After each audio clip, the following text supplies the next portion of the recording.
Era uma sexta-feira, 1º de fevereiro de 1974.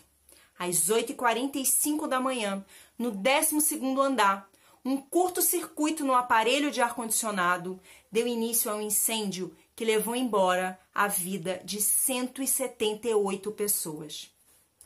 Essa é a série Fatos Reais e eu sou a Mama Schultz.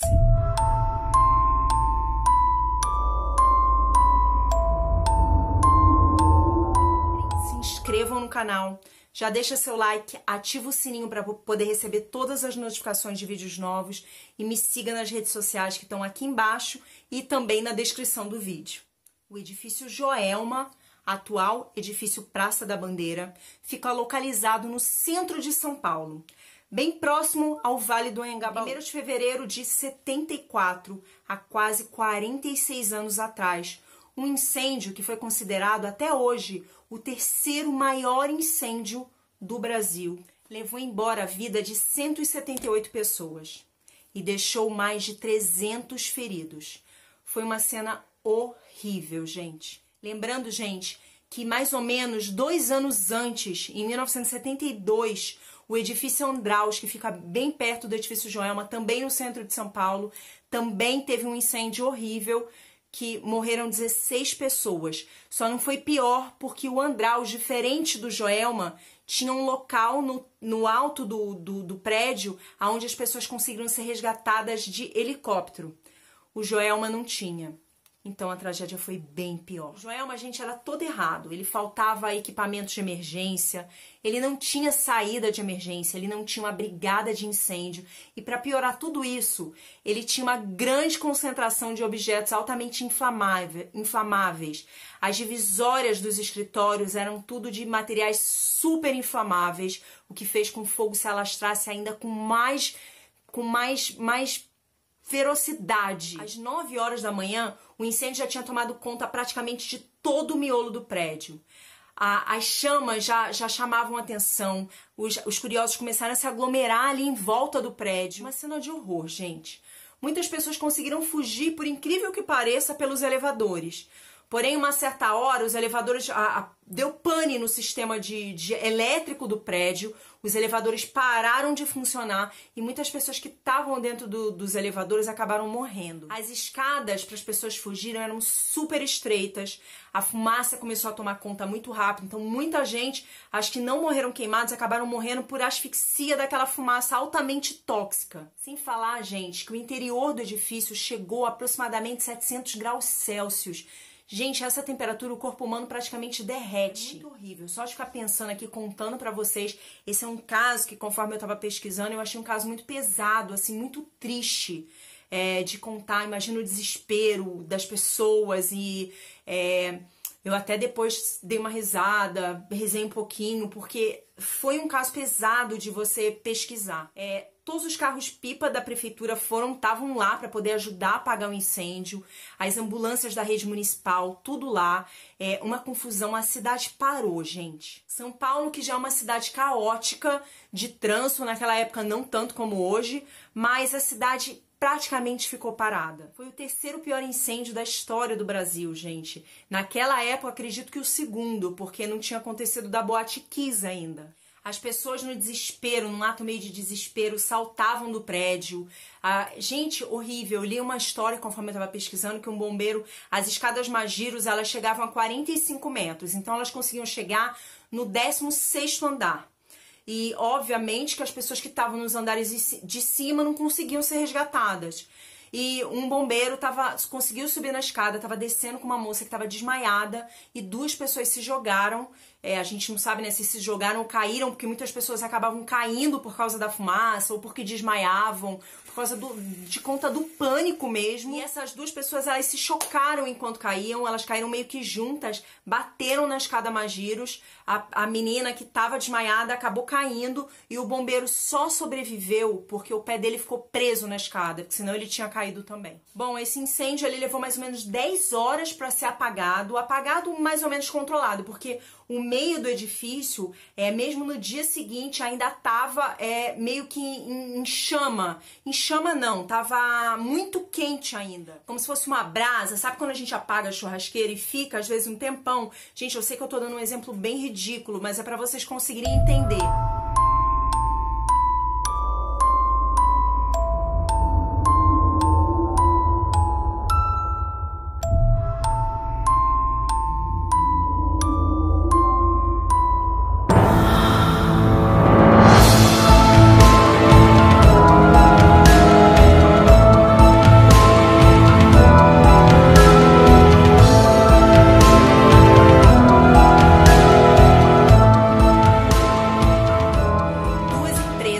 Responsabilizadas por esse acidente, a Crefisul e a Termoclima, que era a Crefisul era a empresa onde o incêndio começou e a Termoclima era a empresa responsável pela manutenção dos aparelhos de ar-condicionado.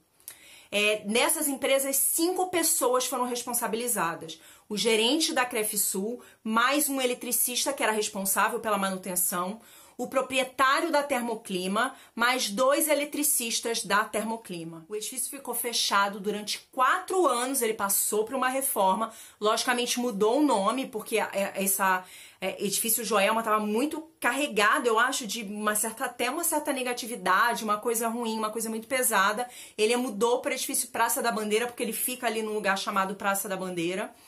E ele reabriu em 1978. Vi uma história que parece que o prefeito, ele foi trabalhar lá, um prefeito, eu não lembro qual prefeito, eu acho que era o José Serra, se eu não me engano. Posso estar falando besteira, tá? Eu não lembro exatamente qual. Ele foi fazer algum trabalho lá, a equipe dele, e eles levaram, assim, uns budistas para poder limpar o local, porque depois disso o prédio ficou rodeado de mistério, de assombração, falavam um monte de coisa. As pessoas que trabalhavam lá, os vigias, falaram que os faróis dos carros acendiam sozinhos. Tem uma história, gente, que um casal foi lá visitar, porque obviamente esse prédio gera muita curiosidade nas pessoas e todo mundo... Gente, foi um incêndio muito grande, vocês não têm noção. E as pessoas têm muita curiosidade de ir lá pra ver como é que contando do Joelma e a porta da sala da minha casa rangendo, que é o vento que tá batendo, gente. Aí eu achando que era meu filho, filho, não faz barulho, e a porta tá mexendo sozinha, gente. E aí esse casal resolveu ir lá pra poder conhecer, e aí o segurança, o porteiro do prédio, acabou liberando eles pra eles irem nos andares mais baixos, logicamente, e resolveu acompanhar a visita deles pelas câmeras de segurança. E aí durante todo o trajeto ele viu uma sombra atrás do casal. Inclusive, essa sombra, esse vulto, segurou a porta do elevador para eles, porque tinha uma câmera, parece que no espelho do elevador, e eles estavam ali. E aí, quando o casal desceu, ele contou tudo para eles picaram a mula de lá, né? E eles falaram que nas fotos que eles tiraram, ou filmagem, não apareceu nada. Eu sei que lá é proibido filmar e tirar foto por causa dessas histórias super macabras. Tem uma outra história também de um estudante de publicidade, se eu não me engano, ele resolveu ir lá pra poder fazer, tipo um negócio meio bruxa de Blair, sabe? E aí, todo mundo aconselhou ele a não fazer, que o prédio era cheio de superstições e maldições, que ele achava melhor não ir. E, mesmo assim, ele foi. Gente, ele chegou lá, ele começou a fazer o trabalho, enfim, ele resolveu ir embora, porque ele não estava muito bem. E aí, no metrô, voltando, indo embora do prédio, começaram a aparecer bolhas pelo corpo dele inteiro, assim, umas coisas vermelhas, e como se fosse queimadura, gente. E aí ele foi pra casa, enfim, depois sumiu tudo, como se não tivesse acontecido nada. Ele ficou bem, mas ele desistiu de fazer o trabalho lá. Dizem que o terreno que foi construído o Joelma já é amaldiçoado. Há muitos anos atrás, aos séculos passados, ali existia um pelourinho, onde eles matavam os escravos e alguns criminosos. Então, o ambiente já tem aquela energia bem pesada. E algumas pessoas dizem que o que aconteceu com Joelma é em função de uma maldição do crime do poço. O que foi o crime do poço? Em 1948, um professor matou a mãe e 2 irmãs naquele local e jogou os corpos delas no poço. E aí a polícia começou a investigar e mesmo ele sendo o principal suspeito, ele negou o crime, que ele não fez nada. Passaram-se 2 semanas e a polícia foi lá para poder cavar, para poder encontrar os corpos e ele, assim, numa atitude meio desesperada, ele se matou. Ninguém nunca soube por que ele matou a mãe e as 2 irmãs. Dizem que o bombeiro que resgatou os corpos, ele não usou proteção, ele também morreu de uma infecção cadavérica. Gente, é um negócio muito bizarro, muito obscuro. Eu não sei se essas coisas são verdade, gente, isso é tudo superstições e coisas que as pessoas contam em função do edifício, mas o que eu realmente acredito que deve ser um ambiente muito triste, porque muitas pessoas sofreram ali dentro, passaram por uma situação horrorosa, e eu até acredito que tem essa energia negativa em função de todas essas mortes, de toda a dor e sofrimento que as pessoas passaram ali. O edifício Joelma sempre me fascinou um pouco, porque a minha casa já pegou fogo, então eu sempre tive muito medo de fogo, e a minha mãe uma vez contou sobre essa história, ela falou do Andraus e falou do Joelma, e o Joelma foi muito pior que o Andraus, né? E eu fiquei sempre muito fascinada por essa história, eu queria saber mais. Só que na época, quando eu era criança, gente, não existia Google pra gente pesquisar. Enfim, eu fiquei meio sem saber. A gente podia ir numa biblioteca, procurar jornais da época, mas eu era muito nova também. E eu deixei essa história pra lá, até que eu fui trabalhar ali no centro e me falaram aquele ali é o edifício Joelma, e eu fiquei super curiosa e fui atrás de pesquisar e tal. E a minha sogra me indicou um livro chamado Somos Seis, que é um livro do Chico Xavier, que conta a história da Volquimar, se eu não me engano o nome dela é esse. Ela morreu no Joelma e o Chico Xavier psicografou uma carta dela, ela contando como é que foi a morte dela, que ela tentou fugir. E era muita gente, ela não conseguiu, acabou bloqueando a passagem, ela não conseguiu sair e acabou morrendo. Eles fizeram um filme também desse livro, baseado nesse livro, Somos Seis. Gente, o filme é incrível, é super emocionante. Se vocês puderem assistir, assistam.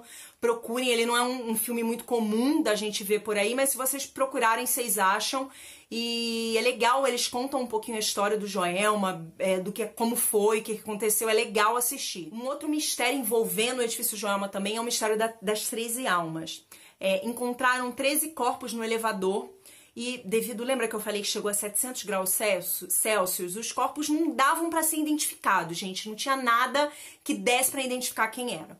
Então eles pegaram esses corpos e enterraram numa lápide e escreveram, né, as 13 almas. O zelador do cemitério, coveiro, não sei se é assim que fala, ele começou a ouvir gritos, lamúrios vindo daquele túmulo.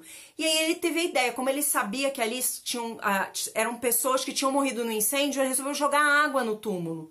E aí, depois que ele fez isso, ele jogou água, os gritos acabaram. E desde então, vários devotos que acreditam, eles atribuem a essas 13 almas várias graças alcançadas, e eles vão lá agradecer e deixam copos de águas para elas. Eu não sei se essas coisas são verdade, eu sei que eu pesquisei, muitos corpos foram encontrados abraçados, porque as pessoas meio que derretiam, gente. Então, elas se abraçavam num ato de desespero, ou por intoxicação, ou mesmo queimadas, ou às vezes elas morriam antes mesmo de serem queimadas pela intoxicação, enfim, é um acidente assim muito triste de você pesquisar. Eu achei muito pesado, então por isso que eu acredito muito nessa energia pesada que ronda o local. Eu que não vou lá olhar. E aí o pessoal fica inventando, gente, passeio noturno no Joelma. E eu tô fora, gente, eu que não. Vocês querem me convidar para um passeio noturno, me leva no McDonald's, tá bom, gente? O Joelma, depois desse acidente, mudou um pouquinho as leis e como as pessoas, os outros edifícios, as construções mais recentes, como elas eram construídas em função para evitar esse tipo de acidente. Foram criadas brigadas de incêndio, uma prevenção maior para isso não acontecer de novo. Inclusive, esse prédio que eu trabalhei lá no centro, eles tinham uma simulação de incêndio praticamente todo mês. Eu trabalhava no 38º andar, gente, e eu tinha que descer de escada, porque a gente fazia treinamento. A minha empresa tinha uma brigada, os brigadistas de incêndio, que eles treinavam, eles iam no corpo de bombeiros treinar. E era bem bacana, a gente se sentia segura. A gente reclamava de descer os 38 andares, mas o dia que se acontecesse alguma coisa, tomara que nunca aconteça, a gente já estaria preparado para fazer a fuga. Era sempre super orientado pra gente, porque a gente não sabia se era simulação ou se era de verdade. A gente nunca era avisado, não era marcado data. Algumas vezes eles até marcavam data, mas a maioria das vezes era meio de surpresa, estava lá trabalhando, suava a sirene, e isso antes do edifício Joelma, talvez existissem alguns prédios, mas eu acho que não era lei, enfim. tomou-se muito mais cuidado em função disso tudo depois desse caso do Joelma. Bom, gente, espero que vocês tenham gostado do vídeo. É um vídeo super diferente do que eu costumo fazer. Essa série Fatos Reais está iniciando hoje. Eu ainda não decidi se ela vai ser a cada 15 dias, vai depender da aceitação de vocês, se vocês gostam desse tipo de vídeo, se vocês querem mais. Eu vou tentar, a princípio, trazer uma vez por semana. Se eu não conseguir, porque é um vídeo que demanda um pouquinho de pesquisa, um pouco mais de tempo para ele poder ser gravado. Eu fiquei super nervosa para gravar hoje, gente. Isso que vocês estão vendo é a minha segunda tentativa. Eu já tinha gravado o vídeo inteiro e resolvi apagar. Não tá bom, vou refazer. Eu fiquei muito nervosa porque tem um roteiro, não é aqui chegar e falar. A gente tá falando de uma coisa, um assunto triste, pesado. Então a gente fica meio nervosa mesmo. Se vocês querem sugerir algum caso que aconteceu, algum acidente que aconteceu, que vocês querem que eu traga aqui, que eu conte um pouco da história, coloquem aqui na descrição, nos comentários do vídeo. Eu leio tudo pra eu poder ver o que dá pra eu trazer aqui pra vocês, tá bom? Um beijo no coração de vocês. Gente, se puderem, vamos orar. Mandar uma energia bem positiva para essas pessoas, para essas 178 vítimas do edifício Joelma. Eu sei que já se passaram muitos anos, mas eu acho que positividade e oração nunca é demais. Um beijo no coração de vocês e lembre-se sempre, tá? Eu amo vocês. Até a próxima. Tchau!